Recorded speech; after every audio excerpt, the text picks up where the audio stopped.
Some shows don't need a celebrity narrator to introduce the show, but this show does. 2 men, 8 kids, co-created by 2 different women, 13 multi-million-dollar businesses. Ladies and gentlemen, welcome to the Thrivetime Show. 3, 2, 1, here we go! Started from the bottom, now we here. Started from the bottom, and we'll show you how to get here. Started from the bottom, now we here. We started from the bottom, now we here. Started from the bottom, now we here. Started from the bottom. All right, ladies and gentlemen, welcome back to the Thrivetime Show on your radio and podcast download. My name is Clay Tiberius Clark. I'm the father of 5 human kids. My partner, Dr. Robert Zellner, is the father of 3 human kids. Each child was created different women. It's not weird. It's not weird. And actually, I have 1 grandchild and 2 on the way. In my face. You've one up to In me. your face. But between the 2 of us, we built 13 multi-million-dollar businesses, and it's because we seek out the mentorship and the guidance from proven experts. And on today's show, I could not be more excited than to interview Dr. Paul G. Stoltz. He's an expert in the area of resilience and a New York Times best-selling author. His newest book is called Grit, the new science of what it takes to persevere, flourish, and succeed. Throughout Paul's career, he has guest lectured at such universities as Cornell. Oh, my. Carnegie-Mellon. See, these are all schools that This is rejected me. And Harvard wow. Business School. Paul, welcome onto the show. How are you, sir? Well, I'm fabulous. It's really great to join both of you, and thank you for having me be part of the mix. Now, Paul, for our listeners out there that are really not as familiar with your formal education and background, can you share with us a little bit about your experience at the University of Minnesota and what you studied?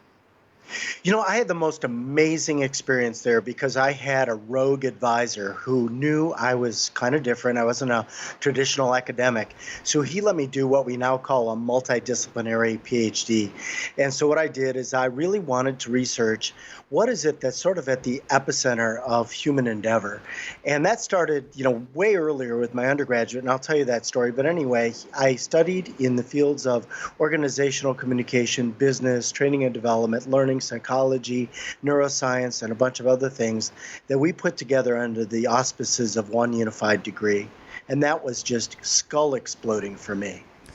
Clay, before we go any farther, is he too classy for us? He's too classy. Is this, we gotta pump the brake? I mean, is this? We need to cut it short. Do we bite off more than we can Maybe swallow we can with this re-interview guy? him at a dive bar. There we go. I don't know. You know what, guys? Just give it another 5 minutes, then you'll be sure that's not the case. Okay, all right, good. All right. Now, there so you go. when you went to college, I mean, it seemed like you had this yearning to figure out what made people successful. Life is all about the question, isn't it? And when I was 19 years old, I came up to my advisor my undergraduate days at the University of California, and I had this really cool guy. So I kind of got in his grill, and I said, hey, how do we know who wins? And he looked at me and he goes, what do you mean? At what? And I said, business, sports, life, school. Like, how do we know who wins and who loses? He goes, say it a different way. So I said, okay, who fails and who prevails? And then he did the smartest thing ever, changed my life. He pointed at me and he said, that's your first research project.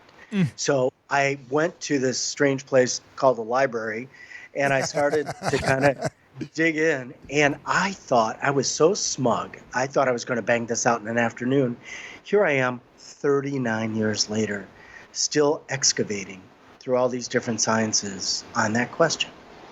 You actually went as far as to coin the phrase, the adversity quotient, in 1997. Now, just to be clear, I graduated from Cokato High School, Dassel Cokato High School, west of Minneapolis, about 45 miles west of Minneapolis in 1999. So you coined this phrase before I really knew what was going on. I'd love for you to share with the listeners your path to becoming the expert in the area of resilience. And I'd love for you to share about your, the education and the research you put into this, because you are the man. If you look up the adversity quotient, whether it's Wikipedia, Webster, you're the guy who's known as being the guy who coined the phrase, the adversity quotient. Tell us about this. What happened was And I want everything I say to be of keen relevance to your listeners. Yeah. So, we all have these moments where inquiry and questions drive everything. And for me, the question I was looking at. The good news for me is I became theoretically agnostic, which meant I wasn't married to just psychology, because psychology at the time was definitely not answering the question. So I started to go scientifically far afield. And, the best thing you could do sometimes is have the courage to ask ignorant questions. So if you go to the head of neuroscience at Harvard and ask a question, you're going to learn things for sure. And I did this all over the world, and we did this with 21 different scientific disciplines. So here's the moment of truth. The day came, we're in a 30-foot by 20-foot room. We dumped out all the crates of research and put them in piles. This was actually in 1990. And put them on piles and said, what's the unifying concept? First, we had to put a sheet on top that kind of described that stack, blah, blah, blah, on and on. This took days. Then we said, what is the single unifying thing that puts all these studies together, which is now 3,500 studies? And the answer was one thing: adversity. And we said, okay, and this is 15 years, before emotional intelligence came out. So I said, gosh, maybe if we have this thing called an IQ, which we know is not terribly predictive of much in life, what if there were something called an AQ, an adversity quotient, where you actually could measure? And gosh, what if you could actually measurably improve how people respond to the tough stuff, big and small, all of it? And so we started going at it. And then you fast forward, just a very short time, we started to create version 1.0, then 1.1, then 1.2 of what's now called the AQ profile, which is the instrument we've used to measure this. More than 1 million people around the world in 137 countries in all different levels of life. And we had our first 5,000 data sets. And I did the dumbest but most courageous thing. I gave it to the head of statistical research at the Educational Testing Service in Princeton, New Jersey. They do those little things called the college entrance exams. Right. And I said, it's like handing your child and saying, is it okay? And so this person came back, I'll never forget. She slammed this data on my desk. She had these big, thick glasses, and she said, do you have any idea what you have here? And I want to know what you're going to do with this. And the point was, at that point, she said in many ways this was more robust than any college entrance exam. And this was version 1.3.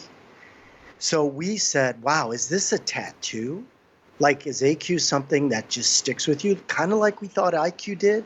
Or is it something we could measurably improve, permanently rewire and improve? So that became our quest, and that set us on our path. And I formed Peak Learning, my global company, around this 32 years ago. Paul, you've written that for organizations, leaders, and individuals, AQ is the bedrock of human endeavor. Enhance AQ for real gains in productivity, capacity, performance, innovation, morale, and more. I would love for you to share about the adversity quotient and the more than 1,500 studies and the more than 500,000 people worldwide that have gone into developing this theory, maybe even 1 million now. Talk to me about this. The research that you put into this. You've been doing this now. Did you say 37 years? 39, the research. I've had 39. The company I formed for 32 years. And touch wood, as an entrepreneur, which is in my blood, we've grown Peak for 32 straight years. And just by doing this good work in the world and trying to enrich people's lives this way. So, AQ is incredibly potent. I have to tell you, I'm just obsessed with this, because what I'm interested in is what's underneath. So when people say you got to enhance performance, you got to grow engagement, you got to improve innovation, you got to enhance energy or health or quality of life or relationships or optimism or anything that people are talking about, I want to know what undergirds that. What's the deep bedrock of that where you can't literally go any deeper? So what one of my favorite moments is? I just love this moment because we've done this in collaboration with Harvard Business School. We've done this in collaboration with MIT's entrepreneurship program, where they have me teach this there. Carnegie-Mellon's Global Leaders Program, INSEAD, all these different schools that make us better and better and better. And my favorite moment is when we do this with companies and entrepreneurs around the world, is there's this moment, you imagine the most cynical, jaded people you could ever meet, who've heard it all, been through it all, arms folded across their chest, like, yeah, right. And when you serve up the science of AQ, and then I ask them this question: of all the factors that influence your happiness, well-being, and success, or I ask, of all the factors, the human factors that drive your business success, which ones are in some way affected by your AQ? And then there's this brilliant pause, and then you hear this kind of grumble in the room like, well, all of them, all of them, all of them, all of them. And I say, pardon me? And they go, all of them. I say, so you're saying that if you could focus on and master one thing that could fortify and enhance everything else, this is it? And they go, well, yeah. I say, okay, now here's my next question. Can you think of anything else you could focus on and grow that would have that kind of impact? And usually I get blank stares. So I love that moment, because what that says to me, and I haven't given up, guys, I'm still working on it, but if we excavate down, we've got some real bedrock here. If we can measurably strengthen how we respond to and deal with the tough stuff, it affects everything we care about. You know, Dr. Zellner, my partner here, when is your birthday? January. Oh, his? Sorry. No, yours is in January. Mine's October 3rd. So October 3rd, on October 3rd. Happy birthday. Thank you, buddy. How old were you turn on October 3rd, Dr. Z? 54. Okay, so at the age of 54, you obviously grew up without financial resources. Some could even classify it as poor. Correct. You and I share in that same background. My wife, Dr. Paul, actually worked for Dr. Zellner at the age of 19, 20. So my wife was his front desk lady some 18, 19 years ago. And that's kind of how we got to meet each other. But you, Z, were rejected by almost every bank in Tulsa, Oklahoma, when you wanted to build your optometry clinic, which is now the largest or the most successful in the Tulsa area. Your auto auction is now very successful. You now own a large percentage of a bank. And by the way, all the banks rejected you. You've had a lot of success. You own a durable medical equipment company. There's a lot of other businesses I'm not mentioning, but you've had a lot of success. And so you have mastered this adversity quotient. Z, why have you been able to push on when most people stopped? And what question would you have for Dr. Paul? Well, I think I pushed on because I didn't have a choice in my mind. You know, it's when you grow up the way you do and you don't want to live like that, then you've got to figure out ways to be successful in life. And so obviously being an optometrist, that's what my degree's in, Dr. Paul. And so I started that business and grew that and then did other businesses within Tulsa because I'm really kind of an entrepreneur trapped inside in an optometrist body. But this adversity quotient, this is mind-blowing stuff you've been piddling with. I say piddling in a very nice term. Researching. You've been researching and doing and deep owning, diving into. You've been owning for almost 40 years. And it's fascinating to think that this could be a bedrock formation of people's success or not success, right? And I guess my mind is what do you have left to prove? What do you have left to in other words, why is this not on everybody's Why is it not on everybody's tongue? I mean, why is this not something commonly? I mean, I go to the coffee shop and sit down at Starbucks and order my black regular coffee, and they stare at me like I'm weird. And I sit there, and people around me, I don't hear a lot of. They're not talking about AQ. Why is that? I think a lot of it has to do with our business model and approach and undergirding values and philosophy. Years ago, we got asked to go really big, but it was going to be sort of mass commoditized versions of what we have.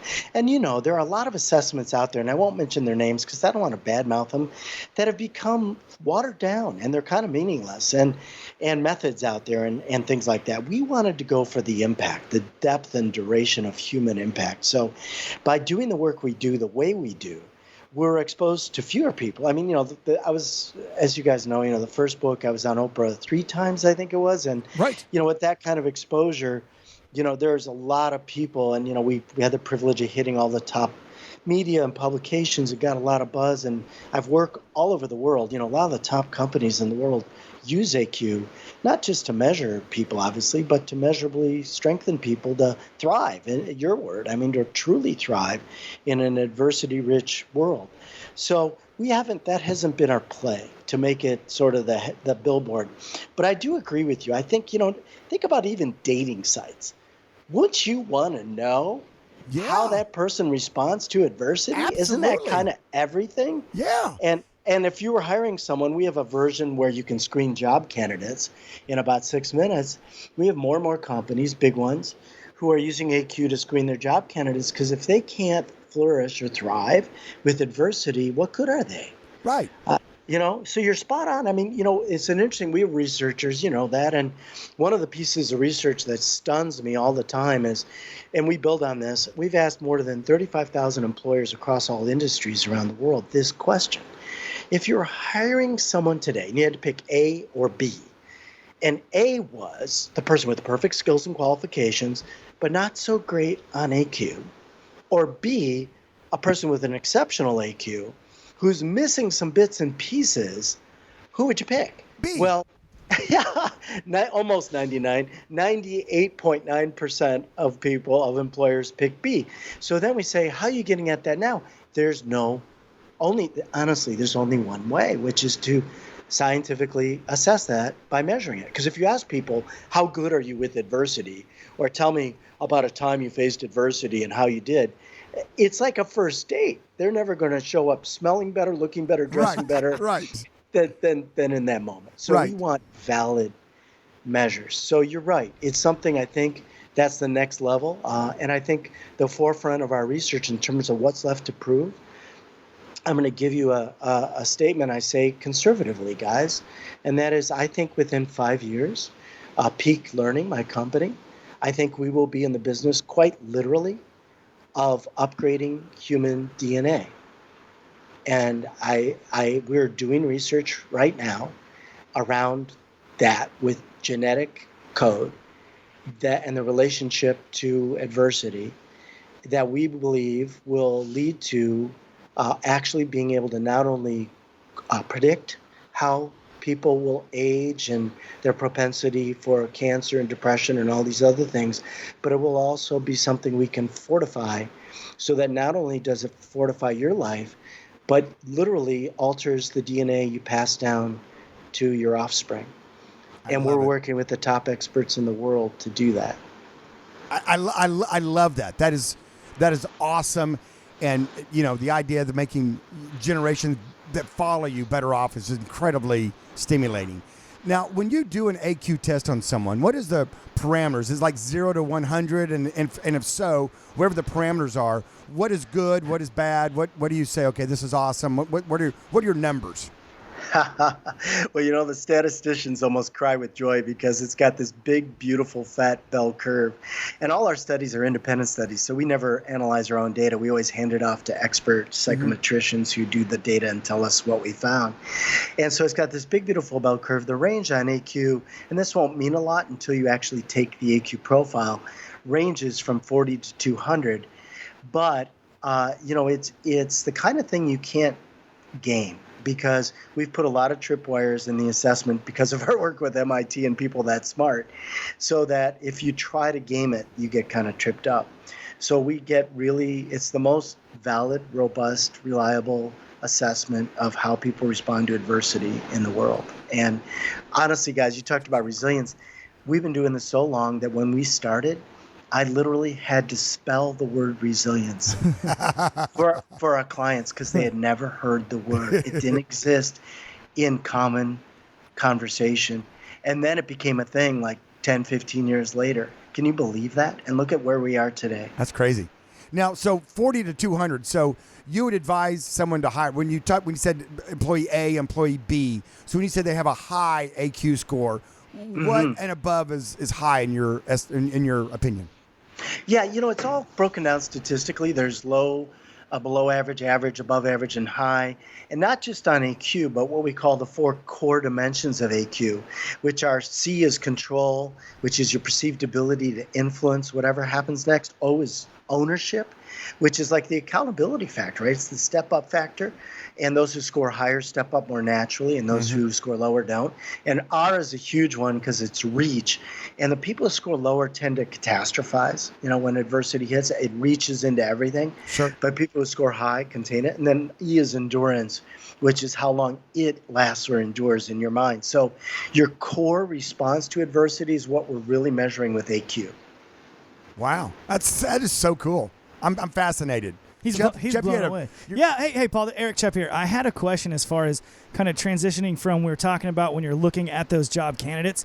Well, a lot of our listeners are entrepreneurs, and all of our clients, in fact, at the Thrivetime Show are business owners, and they already have a team. And so in your mind, do you have an action step for all those business owners out there who need to coach up their current team on how to overcome that adversity, something they can and train them up on or coach them up on, and how to better overcome adversity to help the business succeed?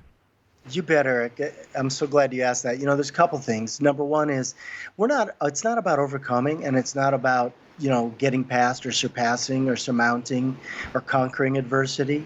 We have this adversity continuum, and if you can manage it, imagine at the bottom, there's avoiding, trying to get away from it. Then surviving is the next level. Then coping, which is my least favorite word. It's the one most popular in the world of psychology, which is how do you cope with hardship, loss, all these things. Yeah. The next level up is managing, which is what they teach in business school. But the top, when we measure AQ in 1 million people, these people do something different. They're like alchemists. And so they fundamentally harness the adversity, which means, think about this, being able to tap the adversity and convert it into the fuel, this high-octane fuel that propels you to a place here's the key part, you never would get to without that adversity. Oh, yes. So now it becomes like you, Dr. Z, the fuel of your life. Yeah. And you're just kind of going, gosh, I can explain to people how important this is, and I can try to talk them and motivate them and all these things. But what we found for business leaders, going to your question, Eric, is that if we don't measure this as a baseline and then teach them some of the AQ tools, which I'm not on the show to promote a book, but in my AQ books, we teach AQ tools that have been honed and vetted. Real quick, I want to cut you off real quick. I am on the show to promote your book because your books are awesome, Dr. Paul.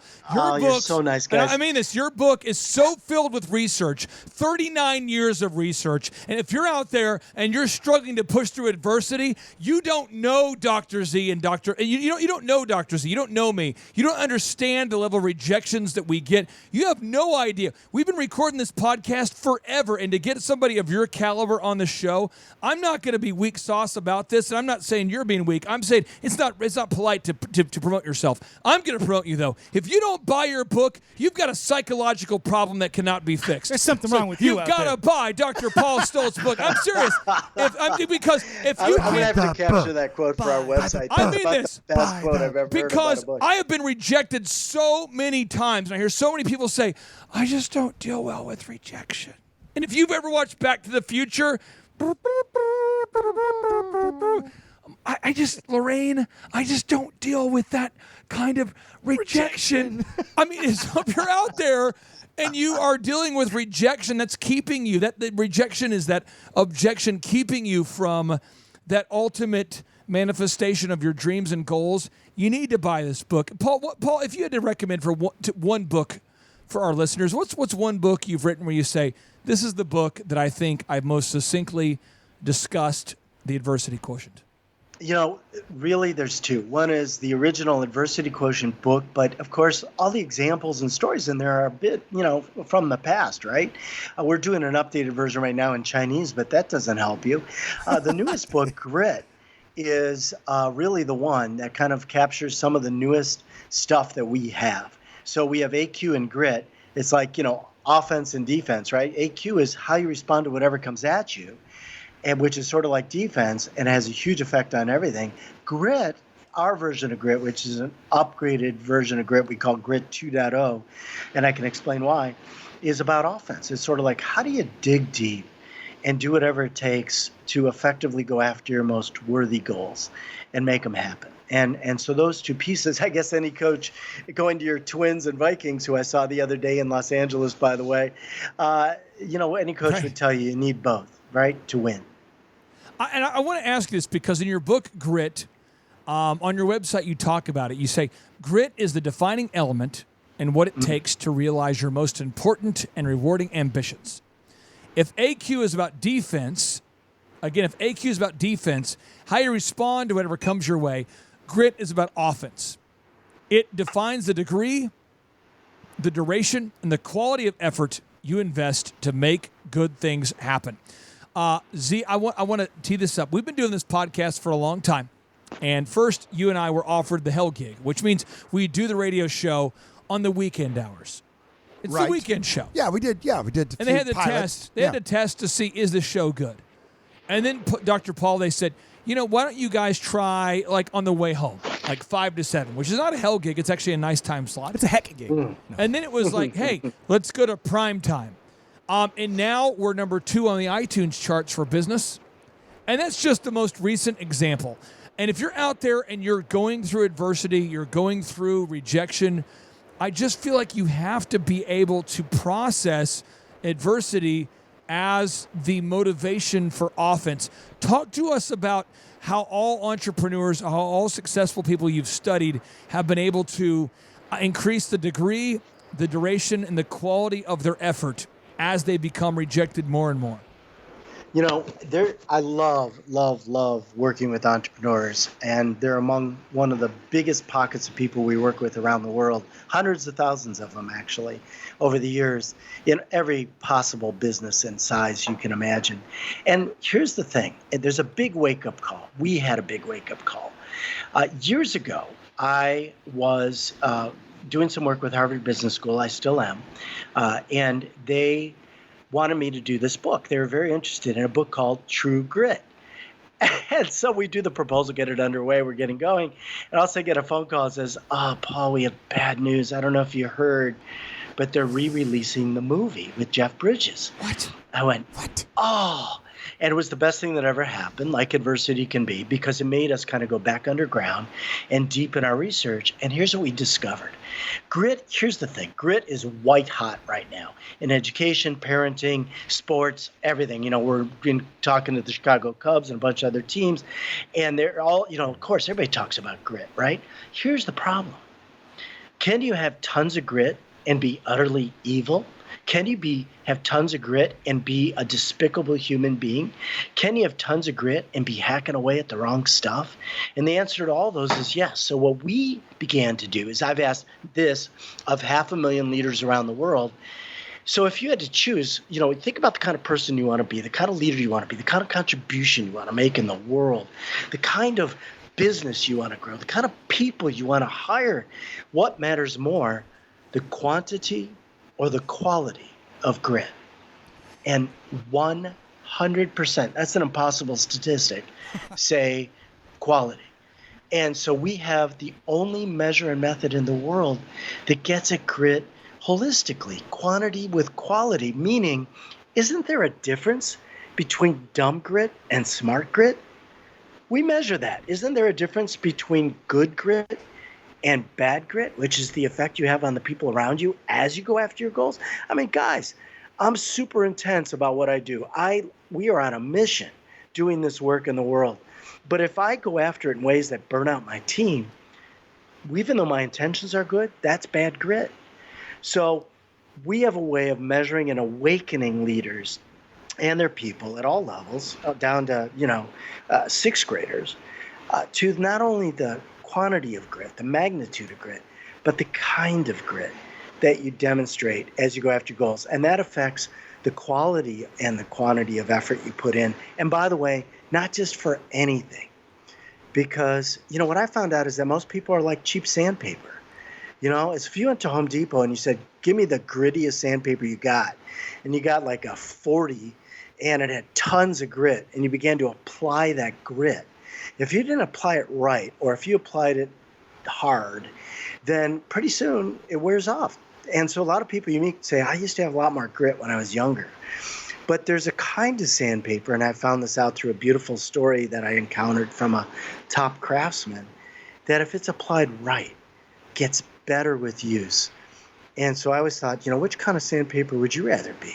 So if we use our grit in the right ways for the right and most worthy goals, it just gets better and stronger our entire life long. And that makes us make the kind of contributions we want to make in the world. That's what it's all about. Your new book, and again, for the sake of time, I don't want to take too much of your time. Your new book, Grit, is sensational, and you broke the book down into 3 simple sections. Wait, time out. Oh. We're from the South. Is it grits like a cornmeal mash that you boil, you slow boil over the stove, and then you eat it like an oatmeal? Is this a subconscious, passive-aggressive attempt to sell more grits? Is this, we're talking grits, right? Or did you say grit? Because yeah, no kidding. I get all kinds of misunderstandings, and that's a good one. We say grip. I'm sure there's a good metaphor in there somewhere, right? You start with something that has a hard shell, and you work it until it becomes soft and delicious. This guy is good. Come on. Good. He's really good. Okay, I want to ask, though, because the book Grit is broken into these 3 sections, and I'd love for you to break them down succinctly for all the listeners out there who are thinking about purchasing the book. Let's talk about grok. Grok. Are you talking about Rob Gronkowski, and are you spelling it wrong, or what's this section of your book about? I'm an obsessively practical nerd. If you can't use it, what's the point? Got it. And so I broke it into 3 Gs, grok, gauge, and grow, because grok is a word I love. It comes from an old science fiction novel that means to understand something like at the cellular level. So you understand or comprehend it fully. And so the attempt in the book is to help you understand grit across all the dimensions: growth, resilience, instinct, and tenacity, and also an additional factor we call robustness, as well as the quality of grit, very simply. So we lay it out simply so you can grok it. That's what grok is all about. And then gauge, we actually give you a private code in the book to access the instrument that's used all over the world by companies from Amazon to Deloitte to everybody. That is the grit gauge. And so you get a link to go and measure your grit. So you gauge it. You get to see, what does mine look like, and what do all the results look like, with some video coaching and everything else, and some tips to begin to grow it, which is the third part, where we teach some of the tools that we use in the programs we do with companies and for entrepreneurs, companies around the world, to help measurably improve your grit. So just grok, gauge, and grow. Now, I want to ask this because I know that you lived in Minnesota during a time. I was born in 1980. So in 1987, I remember the Minnesota Twins went to the World Series. And the Twin Cities were caught up in this hysteria. We had the Homer Hankies. We went from worst to first. We did really well that year, and I would like for you to share with the listeners out there. Were you involved? Did you go to the games in the 1987 Minnesota Twins World Series? Did you show up? Did you measure the AQ of all the players? Talk to me about this. That was a team that overcame massive adversity to get to the World Series. I'd love to hear you share with the listeners about that. Well, there's a bigger story here, isn't there, guys? And that is, if you look at any sports team that has, baseball's ultimate grit, isn't it? Because it's not 16 games, it's 162 games before you even hit the playoffs. And that doesn't include preseason, right? So how do you stay focused and on your game and honed and sharp and fit for that duration? That's all about grit. So I was doing this research at the University of Minnesota at that time. I did have the privilege of, attending Game 7. No, you didn't. I did, when the Metrodome just exploded. And you know what the moment is this. People talk about happiness. I think the highest goal is to achieve this deep sense of what we call gritification, which means you've gone after, like the Twins did, or any sports team, something nearly impossible, but so awesome and so elevating, not just to you, but to those around you. And dig deep, do what it takes, adjust, reroute all the way along, and somehow make it happen. And that's what the Twins did that day and that year. And any great sports team, any great business, any great human being who creates the real breakthroughs that improve human life, that's what they do. For listeners out there that want to learn more about you and potentially who want to talk to you and maybe debate with you about whether Ken Herbeck and his 34 home runs, or Kirby Puckett and his 332 batting average was more important. If people want to learn more about you and the 1987 Minnesota Twins team, what's the best way for them to reach out to you? What's the website you would direct all of the listeners to learn more about you, Dr. Paul?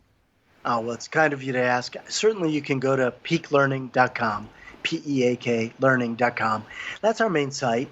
And we're going through a big upgrade on that because we're relentlessly trying to improve. Our sort of mantra at Peak is ever better. So we hold ourselves to that every day and say, what are we doing to be better today? And so we're working on that. Second of all, info@peaklearning.com. That way my team's sure to get me your message. And I really do want to invite anybody who's listening to this. You're bringing your questions, your skepticism, your concerns, your applications, anything you've got, your thoughts, your suggestions. I welcome all of it. This is a lifelong conversation for me, and I just am privileged to interact with you and share my life's work with you. Now, this is a bonus question because you're from Minnesota. You've grown up around Minnesota. And this is kind of like an off-the-record, but still in the podcast question. So okay, it's fair I'm enough. going to speak Minnesotan here, so here we go. Oh, Dr. Paul. Don't you know?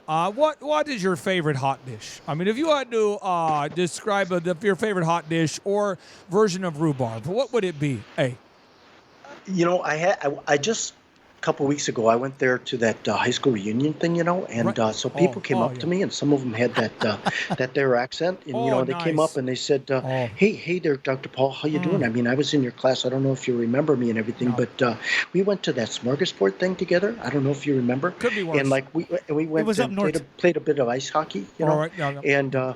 And I think you scored a goal once. And so if anybody who was there for that day, I actually scored a goal, it's a lifelong friend to me because I was not worthy of my high school hockey team. We celebrate that goal with you. We celebrate that goal with you. A lot of adversity to get Dr. that goal. Paul Stoltz, I appreciate you. You're a great American. We like to end every show with a 3, 2, 1, and a boom, which stands for big, overwhelming, optimistic momentum, which is what it takes to overcome adversity and to become a successful entrepreneur.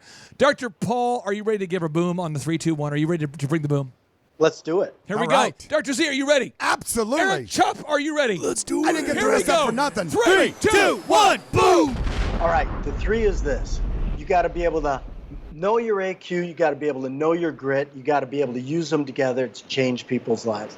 Number 2, the 2 is this, that when you figure out what's your biggest, most important adversity, that if you conquered it would, number 2, lead to the biggest positive breakthrough in your life.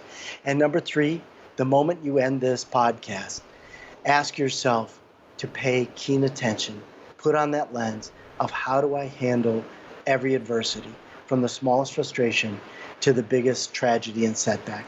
If you start to change that, you will change your life and you will change the world. Dr. Paul, have a great evening. I appreciate you so much for being on the show. You're awesome. Thank you, man. Hey, you guys, thank you. It's been a real privilege. Keep being awesome. Take care. All right, thanks, guys. Take care.